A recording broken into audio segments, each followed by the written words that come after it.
حضرت عبداللہ ابن عباس رضی اللہ تعالی عنہما کے فرمان کے مطابق مدینہ منورہ میں سب سے پہلے سورہ بقرہ نازل ہوئی۔ اس سے مراد یہ کہ جس سورت کی آیات سب سے پہلے نازل ہوئی وہ سورہ بقرہ ہے۔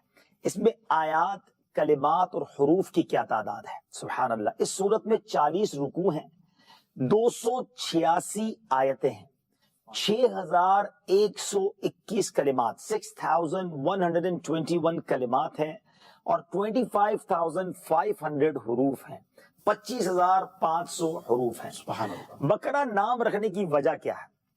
عربی میں گائے کو بقرہ کہتے ہیں، اور اس سورت کے 8ویں اور 9ویں رکوع کی آیت نمبر 67 سے لے کر 73 میں بنی اسرائیل کی ایک گائے کا واقعہ بیان کیا گیا ہے۔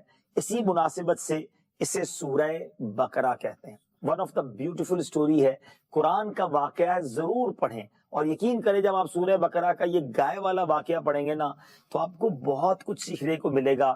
والدین کی خدمت کا کیا شاندار درس قرآن دیتا ہے، حلال مال کی کیا برکتیں ہیں اس سورہ بقرہ والے واقعے میں ہمیں سیکھنے کو ملتا ہے۔ سبحان اللہ۔ سورہ بقرہ کے فضائل حدیث میں بڑے بیان ہوئے، سبحان اللہ۔ میں 2-3 حدیثیں پڑھ کر سناتا ہوں۔ حضرت ابو امامہ باہلی رضی اللہ تعالیٰ عنہ سے روایت ہے کہ نبی کریم علیہ الصلوۃ والسلام نے ارشاد فرمایا، اور یہ حدیث مسلم شریف میں ہے، قرآن پاک کی تلاوت کیا کرو کیونکہ وہ قیامت کے دن اپنی تلاوت کرنے والوں کی شفاعت کرے گا، اور 2 روشن صورتیں یعنی سورہ بقرہ اور سورہ آل عمران پڑھا کرو کیونکہ یہ دونوں قیامت کے دن اس طرح آئیں گی جس طرح 2 بادل ہوں یا 2 سائبان ہوں یا 2 اڑتے ہوئے پرندوں کی قطاریں ہوں، یہ دونوں صورتیں اپنے پڑھنے والوں کی شفاعت کریں گی۔ سورہ بقرہ پڑھا کرو کیونکہ اس کو پڑھتے رہنے میں برکت ہے، اور نہ پڑھنے میں ثواب سے محروم رہ جانے پر حسرت ہے، اور جادوگر اس کا مقابلہ کرنے کی طاقت نہیں رکھتا۔ اللہ، یعنی جس گھر میں جادو ٹونے سے آپ بچنا چاہتے ہیں، آسیب سے بچنا چاہتے ہیں، آپ چاہتے ہیں روزی میں برکت ہو جائے، گھر میں سورہ بقرہ کا ختم کرائیں، سورہ بقرہ پڑھیں، آپ دیکھیں انشاءاللہ کتنی برکتیں ملے گی۔ ایک اور بڑی پیاری حدیث پاک ہے اور بخاری شریف کی حدیث ہے۔ نبی پاک علیہ الصلوۃ والسلام فرماتے ہیں، جو شخص رات کو سورہ بقرہ کی آخری 2 آیتیں پڑھ لے گا وہ اسے ناگہانی مصائب سے کافی ہوں گی۔ سبحان اللہ۔ یعنی ناگہانی مصیبتیں اور آفتیں اسے نہیں آئیں گی، سبحان اللہ۔ اب اس کے کچھ مضامین، ٹاپکس آف سورہ بقرہ، یہ بھی سن لیجئے۔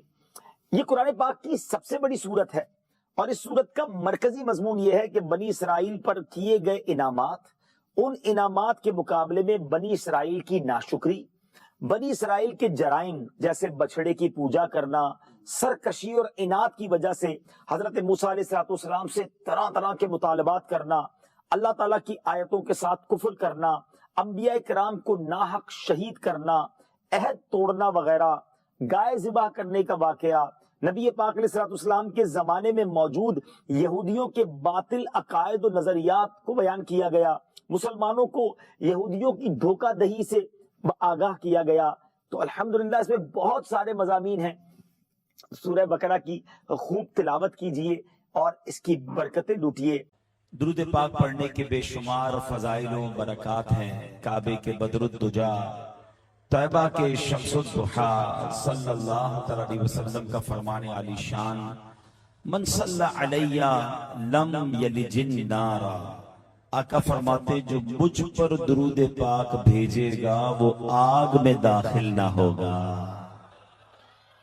سبحان اللہ۔ ہمیں درود پاک کثرت سے پڑھتے رہنا چاہیے۔ کیا خوب صلاۃ والسلام کا شعر ہے نا، کیا خوف مجھ کو پیارے نارے جہیم سے ہو، جہیم کہتے ہیں جہنم، کیا خوف مجھ کو پیارے نارے جہیم سے ہو، تم ہو شفیع محشر تم پر سلام ہر دم، کوئی نہیں ہمارا ہم کس کے در پہ جائیں، اے بے قصوں کے یاور تم پر سلام ہر دم۔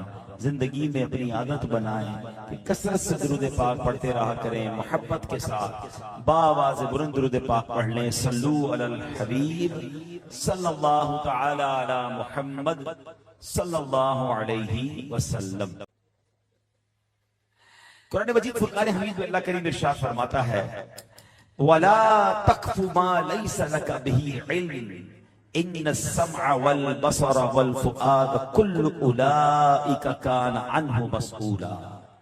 آسان ترجمہ قرآن کنز العرفان، اور اس بات کے پیچھے نہ پڑ جس کا تجھے علم نہیں، بے شک کان اور آنکھ اور دل ان سب کے بارے میں سوال کیا جائے گا۔ قرآن نے واضح سمجھا دیا۔ یہ کون سی پارہ 15 ہے، سورہ بنی اسرائیل، آیت نمبر 36 ہے۔ ایک اہم ترین لیسن دیا گیا، اور وہ سبق کیا ہے؟ اگر اس کو ہم اپنی زندگی پہ نافذ کر لیں نا، یقین مانے اتنی ساری ٹینشن اور پریشانیوں سے بچ جائیں گے۔ بہت سارے جو گھروں میں خام خواہ کے جھگڑے ہیں، دوستوں میں دوریاں ہیں، محلے میں بدگمانیاں ہیں، یہ ساری ختم ہو سکتی ہیں۔ بہت سارا قیمتی وقت جو ہمارا ضائع ہو جاتا ہے بحث بازی میں، وہ ختم ہو جائے گا۔ دماغی الجھنیں اور ڈپریشن ختم ہو جائیں گے اگر اس ایک آیت پر عمل کر لیں۔ اب ذرا غور سے سنیں اس آیت میں اب اس کو ذرا مزید ڈیٹیل سے بیان کر دیتا ہوں۔ قرآن کہتا ہے وَلَا تَقْفُ، اور پیچھے نہ پڑ۔ بار بار کسی بات کے پیچھے پڑ جاتے ہیں، پیچھے نہ پڑ۔ کس کے پیچھے نہیں پڑنا؟ قرآن کہتا ہے مَا لَيْسَ لَكَ بِهِ عِلْمٍ، اس بات کے جس کا تجھے علم نہیں ہے، اور ہر وہ بات جس کا تمہیں علم نہیں اس کے پیچھے مت پڑو۔ کیوں؟ ان السمع والبصر والفؤاد كل اولئک کان عنہ مسئولا۔ قرآن کہتا ہے بے شک کان، آنکھ اور دل، ان سب کے بارے میں سوال کیا جائے گا۔ ہم سب سے سوال ہوگا آنکھ کے بارے میں، کان کے بارے میں، دل کے بارے میں۔ سبحان اللہ۔ تو بتایا جا رہا ہے کہ ان تینوں کی حفاظت کرنی ہے، اور ان باتوں کے پیچھے مت پڑو جس کا علم نہیں رکھتے۔ اب اس آیت کریمہ کی تفسیر علماء سے ہم سمجھیں گے نا، اپنی طرف سے فیصلہ نہیں کر لیں گے کہ کس بات کے پیچھے پڑنے سے منع کیا گیا۔ سبحان اللہ۔ علماء نے اس آیت کے کئی مطالب بیان کیے، کئی ڈائمینشنز بیان کی کہ اس ایک آیت میں ہمیں کیا کیا سیکھنے کو مل رہا ہے۔ پہلا مدنی پھول جو سیکھنے کو مل رہا ہے کہ جھوٹی گواہی مت دو۔ جو دیکھا نہیں وہ مت کہو کہ میں نے دیکھا ہے، جو جانتے نہیں اس کے بارے میں مت کہو کہ میں جانتا ہوں۔ اللہ اکبر۔ قرآن کہتا ہے وَاجْتَنِبُوا قَوْلَ الزُّورِ، اور جھوٹی بات سے اجتناب کرو۔ یہ جھوٹی گواہی جو ہوتی ہے نا، دوست کو بچانے کے لیے، رشتہ دار کو بچانے کے لیے، معاذ اللہ پیسے لے کر لوگ عدالت میں جھوٹی گواہی دیتے ہیں، پریشر میں آ جاتے ہیں، جھوٹی گواہی دیتے ہیں۔ سرکار دو عالم صلی اللہ علیہ وسلم نے فرمایا الا انبئکم باکبر الکبائر، کیا میں تمہیں بڑے کبیرہ گناہوں کے بارے میں نہ بتاؤں؟ بہت بڑے کبیرہ گناہ کے بارے میں۔ صحابہ نے، نبی پاک نے پھر خود ہی فرمایا شہادت الزور، یعنی جھوٹی گواہی دینا یہ بہت بڑا گناہ ہے۔ اب آج بتائیں، کچھ لوگ تو معاذ اللہ عدالت میں جا کر تھوڑے پیسوں کی خاطر مجرم کا ساتھ دے دیتے ہیں اور مظلوم کے سامنے جھوٹی گواہی دیتے ہیں۔ وہ اللہ کو کیا منہ دکھائیں گے؟ وہ انصاف کے یوں سمجھے رکاوٹ بن رہے ہیں انصاف دینے کے لیے۔ آج اسی طرح صرف عدالت میں جھوٹی گواہی نہیں دی جاتی، شوہر گھر پہ آئے تو بیوی جھوٹی بات ماں کے بارے میں کہہ رہی ہوتی ہے، بعض اوقات ساس بہو کے بارے میں کہہ رہی ہوتی ہے، نند بھاوچ کے بارے میں کہہ رہی ہوتی ہے، اپنے دوستوں کے اندر جھوٹی گواہیاں چل رہی ہوتی ہیں۔ ہاں اس نے ایسا کہا تھا، ہاں وہ یہ کر رہا تھا۔ ولا حول ولا قوت الا باللہ۔ کاروبار کے معاملے میں، قرضے کے معاملے میں اب آپ غور کرتے جائیں کہ کہاں کہاں جھوٹ بول کر اپنا کام لوگ سیدھا کر رہے ہوتے ہیں۔ حالانکہ قرآن کہتا ہے ان باتوں میں مت پڑو، ان باتوں کے پیچھے مت جاؤ جو نہیں جانتے، جس کا علم نہیں رکھتے۔ بعض اوقات تو ایسا بھی ہوتا ہے کہ معلوم ہے دوست غلط ہے، مگر چونکہ میرا دوست ہے تو سامنے والا بے شک مظلوم ہے، ہم دوست کا ساتھ دیتے ہیں۔ یہاں دوست کا ساتھ نہیں دینا ہے، یہاں رشتہ دار کا ساتھ نہیں دینا ہے۔ زندگی میں ایک اصول بنا لیں، ہمیشہ انصاف کا ساتھ دینا ہے، حق کا ساتھ دینا ہے، کبھی بھی ظالم کا ساتھ نہ دیں۔ علماء کرام بیٹھے ہیں، سرکار دو عالم علیہ السلام کی بڑی مشہور حدیث ہے کہ وہ خوش نصیب جن کو قیامت کے دن اللہ کے عرش کا سایہ نصیب ہوگا۔ ان میں پہلے نمبر پر میرے آقا نے فرمایا عادل حکمران، عدل کرنے والا حکمران جو ہوگا اسے قیامت کے دن اللہ کے عرش کا سایہ ملے گا. تو بتاؤ نا, جو عدل نہیں کرنے والا ہوگا اس کا کیا حال ہوگا, جو ظالم کا ساتھ دینے والا ہوگا اس کا حال کیا ہوگا, جو جھوٹی گواہی دینے والا ہوگا اس کا ساتھ اس کا معاملہ کیا ہوگا. دوست کا جھگڑا ہو جائے, یار میرے دوست کا جھگڑا ہے, میں دوست کے ساتھ ہوں, ارے بھائی دوست ظلم تو نہیں کر رہا, یہ تو دیکھ لو. تمہارا دوست کسی کے ساتھ زیادتی تو نہیں کر رہا, بھائی مجھے نہیں پتا, دوست میرا ہے, جدھر کہے گا لڑنے کے لیے تیار ہوں, جدھر لے جائے گا گواہی دے دوں گا. ولا حول ولا قوت الا باللہ. قرآن کہہ رہا ہے ان باتوں میں مت پڑو جس کا علم نہیں رکھتے. کبھی زندگی میں جھوٹی گواہی نہیں دینی. نبی پاک علیہ السلام نے فرمایا لن تزول قدم مشاہد الزور حتی یوجب اللہ له النار. جھوٹے گواہ کے قدم بھی نہ ہٹنے پائیں گے کہ اللہ پاک اس کے لیے جہنم واجب فرما دے گا.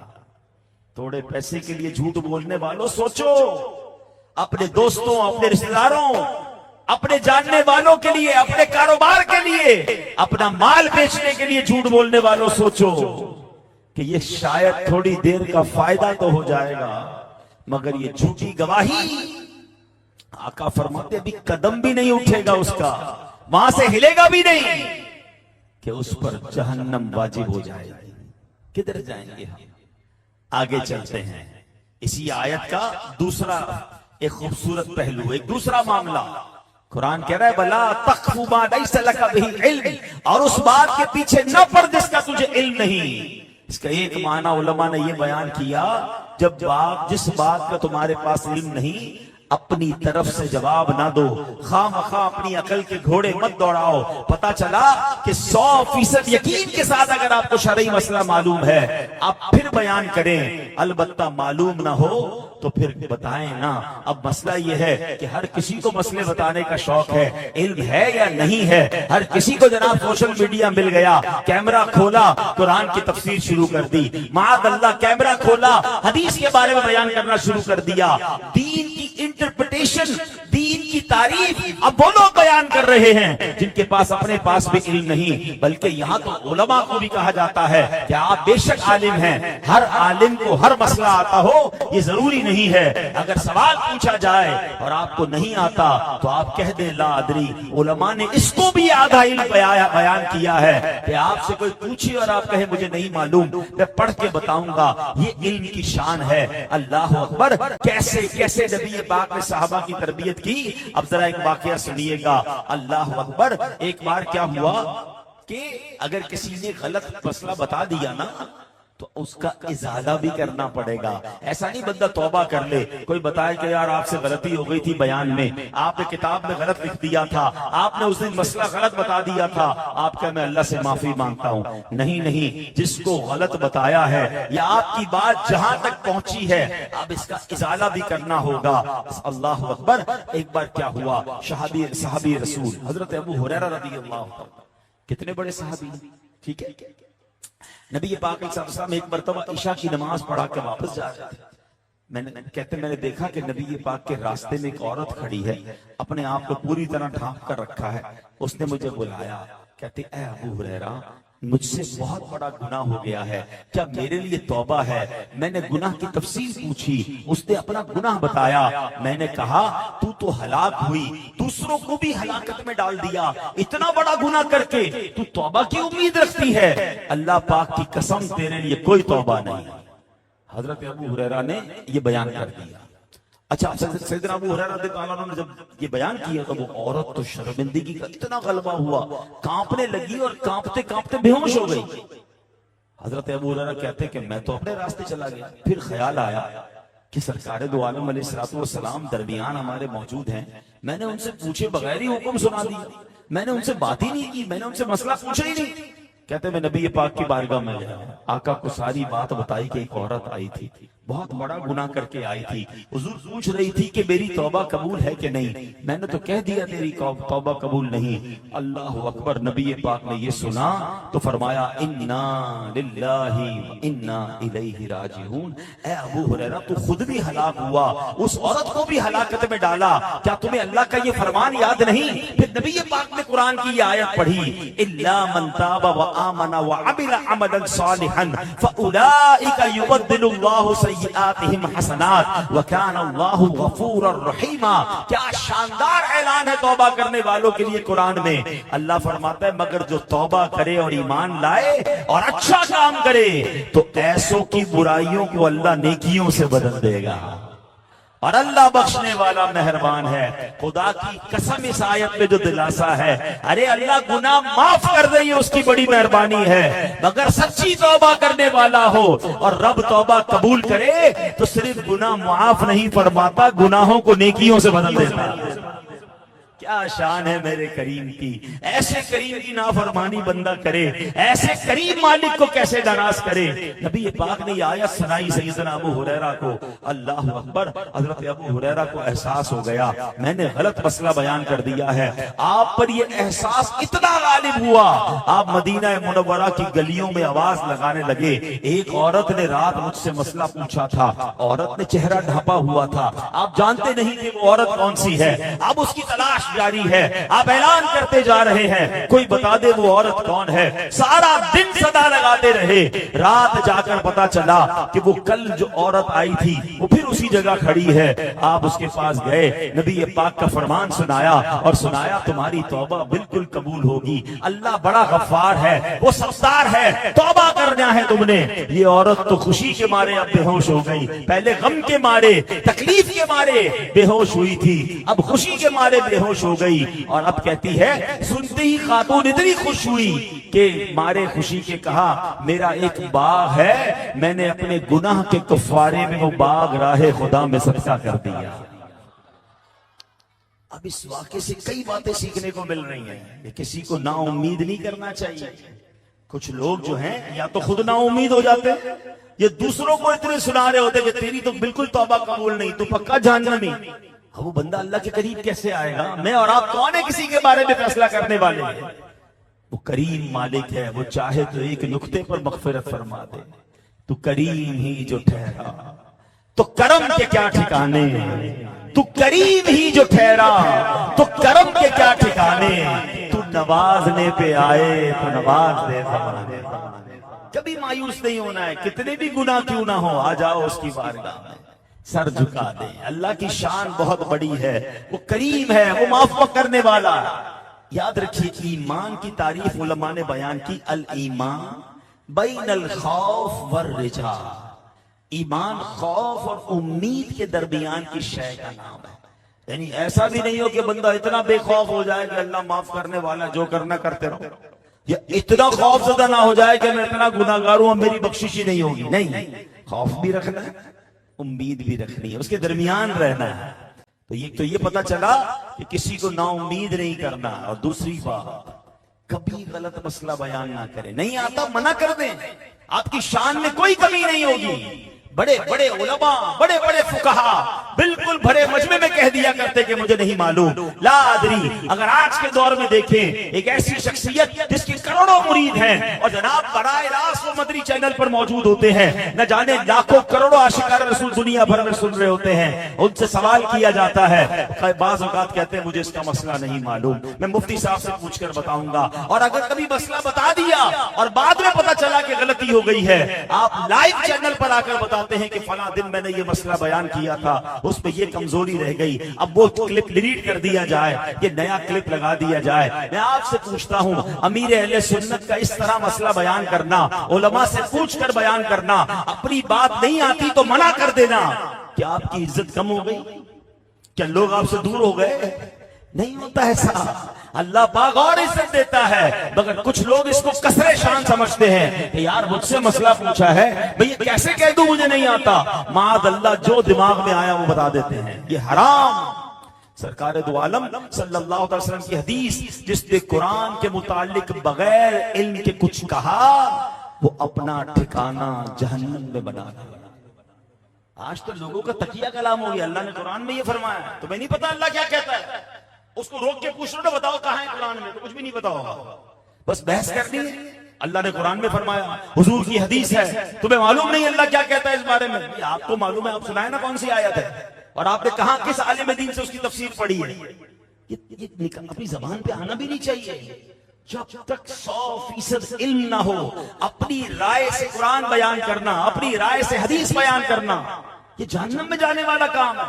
آپ دیکھیے جو جتنا صحیح عالم ہوگا نا وہ اتنا محتاط ہوگا، جتنا زیادہ جس کو علم ہوگا وہ اتنا محتاط ہوگا۔ یہ بے علم پانی کے بلبلے آپ کو سب نظر آ رہے ہیں، اور افسوس یہ ہے کہ ہمارے نوجوان، سوشل میڈیا سب کے پاس ہے، سب کو سننا ہے، سن کے پھر پریشان ہو رہے ہیں کہ حضرت فلاں یہ کہتا ہے، فلاں یہ کہتا ہے۔ اللہ کے بندوں پہلے اپنا عقیدہ تو سیکھ لو۔ چھوٹی سی کلپ آتی ہے، لوگ پریشان ہو جاتے ہیں۔ صدیوں سے جو ہمارے اولیاء کرام، صحابہ کرام، ہمارے علماء میں سکھاتے آ رہے ہیں، لیکن آج کوئی ایک چھوٹا سا کلپ آ جاتا ہے پریشان ہو جاتے ہیں کہ یار ہم رفع دین کیوں نہیں کرتے، ہم یہ 2 رکعت وتر کی کیوں نہیں پڑھتے، فلاں عالم تو کہہ رہا تھا 1 رکعت بھی ہوتی ہے، 2 بھی ہوتی ہے، ہم 3 کیوں پڑھتے۔ اپنا علم موجود نہیں ہے، سب کو سن کے کنفیوز ہونا ہے۔ تو میرے پیارے بھائی پہلے خود تو علم حاصل کر لیں۔ علاج ڈاکٹر سے ہوتا ہے، گوشت کسائی سے لینا ہوتا ہے، بلڈنگ گھر جو ہے وہ بلڈر سے بنانا ہوتا ہے، جوتے موچی سے سلوانے ہوتے ہیں، وہ سب پتہ ہے آپ کو۔ تو مجھے بتاؤ نا پھر دین کس سے سیکھنا ہوتا ہے؟ پھر علماء، یعنی ہر چیز کے ایکسپرٹ چاہیے۔ دین جو بیان کرے ہم اس کا سننا شروع کر دیتے ہیں۔ اس سے پہلے یہ تو چیک کرو وہ خود عالم ہے کہ نہیں، اس نے خود دین کہاں سے سیکھا ہے، کیا اس کے دل میں عشق صحابہ ہے، عشق اہل بیت ہے، اللہ رسول کی محبت ہے کہ نہیں۔ پتا چلا وہ جناب علم سکھاتے سکھاتے، قرآن پڑھتے پڑھتے میرے صحابہ کے خلاف بات کر دیتا ہے، کبھی اہل بیت کے خلاف بات کر دیتا ہے، کبھی معاذ اللہ اولیاء کرام کے خلاف بات کرتا ہے۔ ایسے بندے کی بات سننی کیوں ہے؟ کوئی آپ کے باپ کو برا بھلا کہے، آپ کی والدہ کو برا بھلا کہے، آپ اس سے دین سیکھو گے؟ اس کے تو قریب بھی نہیں جاؤ گے۔ اور صحابہ کرام کے بارے میں کوئی بکواس کر رہا ہے، کہہ رہے ہیں یار ہم تو قرآن سنتے ہیں نا، اس کا کلپ بڑا مشہور ہو جاتا ہے۔ کیا ہو گیا ہمیں؟ اسی لیے قرآن کہتا ہے کہ ان باتوں میں مت پڑو کہ جس کا تمہیں علم نہیں ہے۔ اللہ نے اتنے پیارے علماء دیے، علماء حق دیے، ان کے قدموں کو تھام لیں۔ یہ فتنے آتے رہیں گے، یہ طوفان آتے رہیں گے، مگر اللہ کی رحمت سے جو اعلیٰ حضرت کے دامن سے وابستہ علماء کرام ہیں، آپ ان کا دامن تھام لیں انشاءاللہ۔ اللہ نے چاہا ہمارے سیدی اعلیٰ حضرت ہمیں صحابہ اور اہل بیت کی ایسی محبت پلا رہے ہیں، ان کے پیچھے پیچھے انشاءاللہ سرکار کے پیچھے پیچھے جنت میں جائیں گے انشاءاللہ۔ آگے چلتے ہیں۔ اس آیت کا ایک اور محمل، ایک اور خوبصورت جو پیغام ہے، قرآن کہتا ہے وَلَا تَقْفُ مَا لَيْسَ لَكَ بِهِ عِلْمٍ، اور اس بات کے پیچھے نہ پڑ جس کا تجھے علم نہیں۔ صحابی رسول حضرت عبداللہ ابن عباس فرماتے ہیں اس کا معنی یہ ہے بغیر علم کے کسی پر جھوٹے الزام مت لگاؤ۔ اللہ اکبر، یہ بدگمانیاں اور یہ الزام تو اس قدر آگے بڑھ گئے ہیں، توبہ توبہ، ہر بات میں بدگمانی ہے۔ کسی کو فون کیا، فون نہیں اٹھایا، ہاں بھائی اب تو امیر آدمی ہو گیا ہے نا، غرور آ گیا، تکبر آ گیا، میرا فون کہاں اٹھائے گا، پیسے والوں کا فون اٹھاتا ہے۔ ارے اللہ کے بندو، بندہ کبھی کبھی نہیں اٹھا سکتا فون۔ اس وقت آپ اجتماع میں بیٹھے، بہت ساروں کے فون بج رہے ہوں گے، سائلنٹ ہے جیب میں، فون آپ نہیں اٹھا رہے، اور آپ کے بارے میں بدگمانی کر رہا ہے کہ یار بڑے متکبر ہو گئے ہیں۔ تو کیا ہے یہ؟ حرام، جہنم میں لے جانے والا کام۔ یعنی آپ بات تو کریں، دیکھیں اس قدر بدگمانی بڑھ گئی ہے۔ شوہر تھوڑی سی توجہ کم ہو جائے بیوی پر، بیوی سمجھتی لگتا ہے ساس نے کچھ عمل کروا دیا ہوگا۔ ساس سے 2 دن شوہر اپنے ماں سے نہ ملے، لگتا ہے بیوی نے کچھ کرا دیا ہوگا۔ اپنی دکان یا مارکیٹ کے اندر مسجد ہے نا، مارکیٹ والے بھی ہوں گے، کسی کی دکان پر ذرا گاہک زیادہ چلے جائیں، لگتا ہے تعویذ کروا دیا ہوگا۔ 2 دن ٹوپی پہن کے آیا تھا، تسبیح پہن کے میری طرف ہی دیکھ کے تسبیح پڑھ رہا تھا، لگتا ہے کوئی خاص وظیفہ لایا، میری دکان پر ہی دم کر رہا ہے۔ ارے بھائی کس کے پاس ٹائم ہے جو آپ پر عمل کروائے گا یار؟ آپ میں ہے، مجھ میں اور آپ میں ایسا کیا ہے جو لوگ جادو بھی کروائیں گے، جن بھی بھیج دیں گے؟ ساری دنیا کا میں ہی مسئلہ ہوں کہ میرے ہی خلاف سارے لگے ہوئے ہیں۔ اللہ کے دستے قدرت میں میری قسمت ہے، میرے رشتہ داروں اور میرے پڑوسیوں اور دکانداروں کے ہاتھ میں کیا میری قسمت ہو گئی کہ جناب میرا فلاں معاملہ اس کی وجہ سے ہو گیا، فلاں پرابلم اس کی وجہ سے ہو گیا؟ اپنے اعمال کی طرف توجہ کیوں نہیں کرتے کہ میرے گناہوں کی کہیں مجھے سزا نہ مل رہی ہو؟ اور یہ آزمائشیں تو زندگی میں آتی ہیں۔ سر میں درد ہوا، جادو ہو گیا ہوگا، پیٹ میں درد ہوا، جن آ گیا ہوگا، کان میں درد ہوا تو فلاں نے پھونک دیا ہوگا، اسی میں مر گئے۔ اب بدگمانیاں نکلے اس سے باہر بھائی۔ شریعت ہمیں ہمارا اسلام یہ نہیں سکھاتا۔ اے میرے پیارے اسلامی بھائیوں، قرآن کہتا ہے ان الحکم الا للہ، فرمایا حکم تو اللہ ہی کا چلتا ہے، اور ایک مقام پر فرمایا الولایۃ للہ الحق، اور تمام اختیار سچے اللہ کا ہے. اختیار رب کا ہے، لوگوں کا نہیں کہ وہ کروا دے گا وہ کروا دے گا. میرے نصیب میں تو ہو سکتا ہے ورنہ کوئی مجھ پر کچھ نہیں کروا سکتا. آپ نماز پابندی سے پڑھیں، باوضو رہیے، سورہ فلق اور سورہ ناس کا ورد کیجئے اور توجہ اپنے اعمال کی طرف رکھیے. ایک بات یاد رکھیے، ہم پر جو پرابلمز آتی ہے نا اس کی بڑی وجہ ہم خود ہوتے ہیں. اب ذرا حدیث سن لیجئے تاکہ یہ مسئلہ حل ہو جائے گا. ایک بار نبی پاک علیہ السلام سے صدیق اکبر رضی اللہ تعالیٰ عنہ نے سوال کیا. حضور سے عرض کرتے ہیں، حضور کیا ہمارے ہر عمل کا بدلہ دیا جائے گا؟ ہم جو عمل کرتے ہیں ہر عمل کا بدلہ دیا جائے گا؟ آقا علیہ السلام فرماتے ہیں، غفر اللہ لکا یا ابا بکر، اے ابو بکر اللہ پاک تیری بخشش فرمائے. کیا لوگ بیمار نہیں ہوتے؟ آقا سوال کر رہے ہیں، کیا انہیں رنج نہیں پہنچتا؟ کیا وہ غمگین نہیں ہوتے؟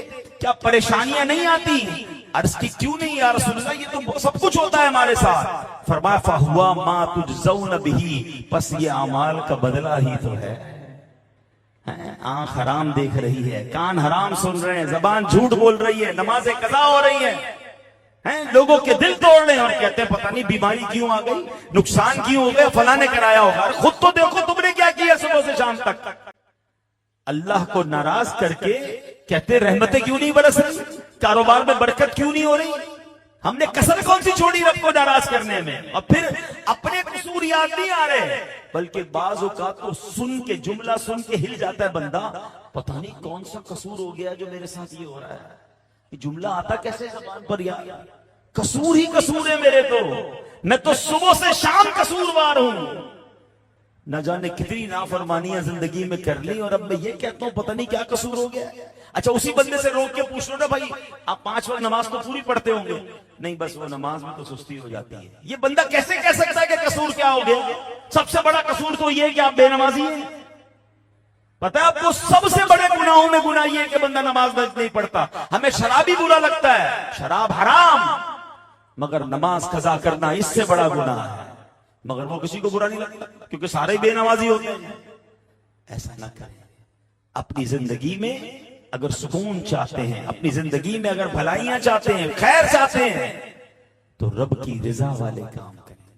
اللہ کو ناراض کر کے آپ خیر کی امید کیسے رکھ رہے ہیں؟ یہ تو کریم ہے جو سانس بند نہیں کر رہا، یہ تو کریم ہے جو ہمارے ہاتھ پیر چل رہے ہیں.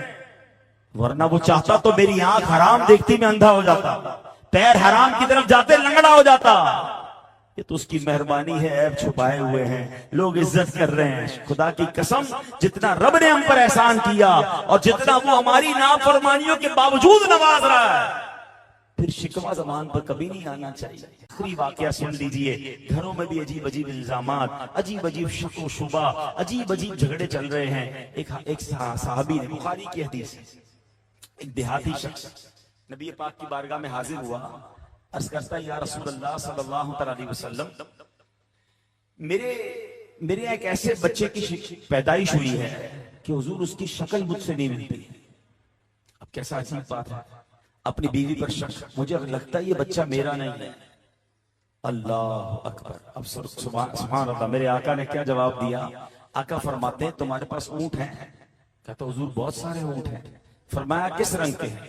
کہا حضور وہ سرخ رنگ کے ہیں. آقا نے فرمایا کوئی ان میں خاکی رنگ کا بھی ہے؟ کہا حضور جی ہاں کچھ اونٹ خاکی رنگ کے بھی ہیں. فرمایا بتاؤ سرخ رنگ کے اونٹوں کی نسل میں خاکی رنگ کے اونٹ کہاں سے آ گئے؟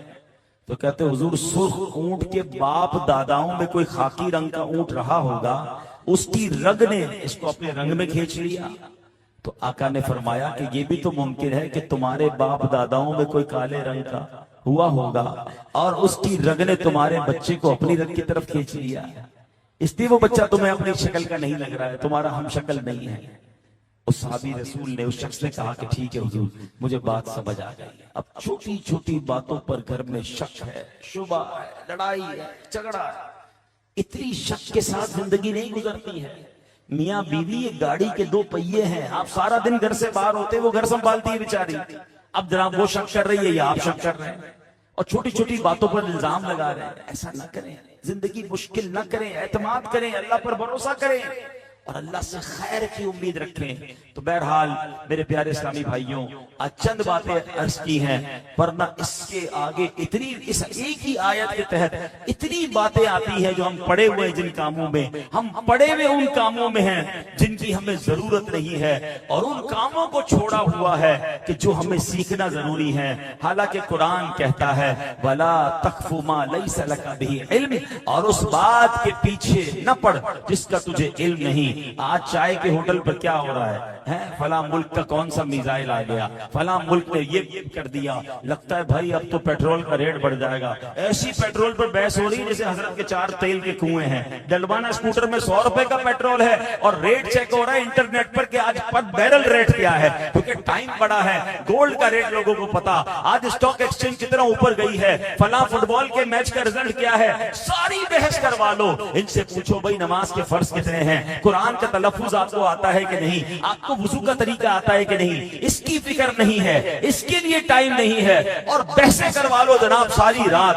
اللہ اکبر. قرآن کہتا ہے ان باتوں کے پیچھے نہ پڑ جس کا تجھے علم نہیں. ارے جس کی ضرورت نہیں اس کے پیچھے کیوں پڑے ہوئے ہیں. ایک بار امام اعظم ابو حنیفہ رضی اللہ تعالیٰ عنہ کے پاس ایک شخص آیا. اب امام اعظم تو امام اعظم ہے نا، حنفیوں کے کروڑوں حنفیوں کے پیشوا ہیں. وہ نوجوان آ کر کہتا ہے حضرت یہ بتائیے حضرت موسیٰ کی نانی کا نام کیا ہے. یہ علماء بیٹھے ہیں، آج کل بھی نوجوانوں کو بڑا شوق ہوتا ہے یار ذرا فلاں عالم کے پاس جائیں گے، کوئی ایسا سوال کریں گے حضرت جواب نہیں دے سکیں گے، ہم ان کو ذرا تنگ کریں گے. ارے علماء کو چیک کرنے نکلے. امام اعظم کو چیک کرنے گیا تھا. حضرت موسیٰ کی نانی کا نام بتاتا. امام اعظم تھے. فرمایا بیٹا وضو کے 4 فرض ہیں. کہتا ہے حضرت میں آپ سے یہ پوچھ رہا ہوں کہ حضرت موسیٰ کی نانی کا نام کیا ہے. آپ نے فرمایا بیٹا وضو کے 4 فرض ہیں. کہا حضرت میں تو آپ کو بہت بڑا امام سمجھتا تھا، میں تو سمجھا آپ مفتیوں کے بھی امام ہیں. میں آپ سے ایک آسان سا سوال کر رہا ہوں، حضرت موسیٰ کی نانی کا نام بتائیے، آپ مجھے وضو کے فرض بتا رہے ہیں. کیا کمال کا جواب دیا آپ نے. کہا بیٹا مرنے کے بعد قبر میں تجھ سے یہ سوال نہیں ہوگا کہ موسیٰ کی نانی کا نام کیا تھا، تجھ سے یہ سوال ہوگا کہ نماز پڑھی کہ نہیں. اور نماز پڑھنے کے لیے وضو ضروری ہے، اور بیٹا وضو کے 4 فرض ہیں وہ سیکھ لے. ہم کس بحث میں پڑے ہیں؟ سچ بتاؤ ہماری صبح سے شام بحث کیا ہے. فلاں نے یہ کہہ دیا، فلاں کا کلپ یہ تھا، فلاں نے یہ جواب دیا، اس کا علم کم ہے، اس کا علم زیادہ ہے. لا حول ولا قوت. صحابہ کرام کے درمیان بحث چل رہی ہے کہ فلاں نے یہ کیا تھا، اس جنگ میں کیا ہوا تھا. وہ اللہ کے بندے اور وہ صحابہ سب جنتی ہیں. ہم کون ہوتے ہیں کسی کے بارے میں بات کرنے والے؟ اندر دیکھو نا ہمارے اندر کیا چل رہا ہے، ہمارے اندر کتنی کمزوری ہے. 4 دوست مل کر بیٹھتے، کوئی کہتا ہے ذرا اندر کی خبر سناؤ، وہ اگلا بھی آکے کہتا ہے بہت اندر کی لایا ہوں. اچھا جلدی بتا کیا لایا اندر کی. ارے اپنے اندر کی دیکھو نا، کسی کے گھر کے اندر کیوں جھانکنا ہے. قرآن کہہ رہا ہے ولا تجسسوا، ارے تجسس نہ کرو، لوگوں کی پوشیدہ باتوں کے تجسس میں نہ پڑو. اور ہمیں کسی کے گھر میں کیا ہو رہا ہے، کسی کے کاروبار میں کیا ہو رہا ہے، یار اس نے نئی موٹر سائیکل کیسے لے لی، نیا موبائل کیسے لے لیا، سمجھ نہیں آ رہا، لگتا ہے 2 نمبر کا کام کر رہا ہے. ارے بھائی اللہ اسے نواز رہا ہے، اللہ اسے دے رہا ہے، اور تمہیں تکلیف کیوں ہو رہی ہے. اور اگر وہ 2 نمبر کا کام کر بھی رہا ہے تو وہ جانے، اس کا رب جانے. آپ کو کس نے انسپیکٹر بنایا ہے؟ اس اندر کی خبر لو نا کہ ادھر کتنی برائیاں ہیں. دل بھرا ہوا ہے کینے سے، دل بھرا ہوا ہے حسد سے. نمازیں میری قضا ہو رہی ہیں، قرآن مجھے صحیح پڑھنے نہیں آتا، وضو اور غسل کے فرائض ہمیں نہیں معلوم، اور ہم چلے دوسروں کو چیک کرنے کے لیے. تو نہ کریں میرے پیارے اسلامی بھائیوں. آج اس مبارک اجتماع میں آئے ہیں، خدا را یہ نیت کر کے جائیں کہ جو مجھ پر علم سیکھنا ضروری ہے وہ میں علم سیکھوں، اور وہ ضروری علم صحیح جگہ سے سیکھوں.